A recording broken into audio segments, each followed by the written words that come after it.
Ya, seperti itu bursa saham Wall Street menguat untuk hari kedua berturut-turut di hari Senin. Investor berburu saham murah setelah Nasdaq dan juga S&P 500 anjlok selama 4 pekan dan menelaah data ekonomi terbaru untuk mengukur sejauh mana dampak kebijakan pemerintahan Trump.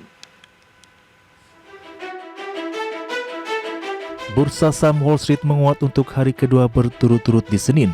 Dari 11 sektor utama S&P, real estate dan energi memimpin kenaikan, sementara consumer discretionary menjadi satu-satunya yang menurun. Intel melonjak 6,82% setelah Reuters melaporkan CEO baru Lip Butan mempertimbangkan perubahan signifikan pada metode produksi chip dan strategi AI.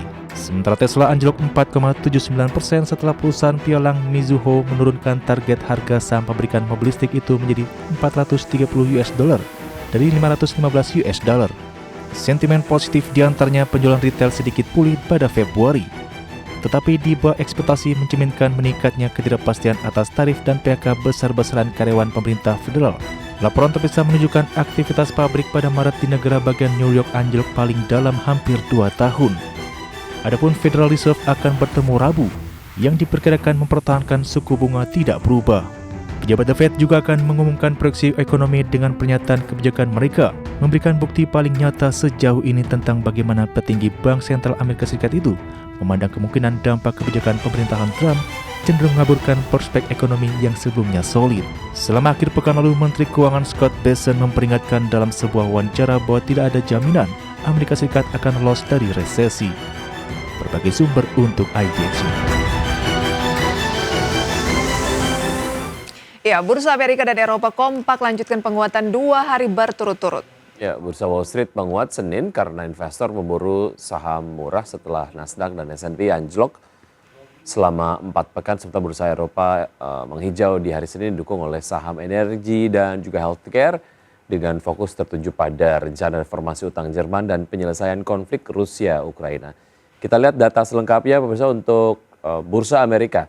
Dow Jones Industrial Average ditutup naik 0,85% menjadi 41.842, S&P 500 naik 0,64% menjadi 5.675 dan Nasdaq Composite Index naik 0,31% menjadi 17.808.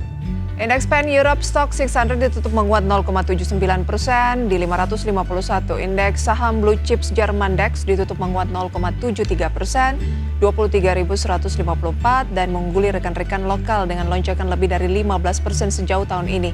Bursa regional utama lainnya juga berakhir positif. CAC Prancis naik 0,58% jadi 8.074. Fokus juga tetap pada pembicaraan antara Presiden Rusia Vladimir Putin dan mitranya dari Amerika Serikat Donald Trump Selasa, karena berakhirnya konflik Rusia-Ukraina terlihat akan menurunkan biaya energi di seluruh Eropa.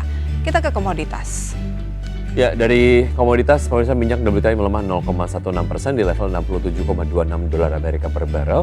Nikel melemah 0,82% di level $16.310 Amerika per metrik ton dan emas menguat 0,1% di level $3.009 Amerika per troy ounce dan CPO melemah 2,29% di level Rp4.480 Malaysia per ton. Dari valuta asing, nilai tukar rupiah terhadap sejumlah mata uang utama dunia terhadap dolar Amerika Serikat di 16.386, terhadap euro di 17.918, terhadap pound sterling di 21.290 dan yen Jepang 109,87.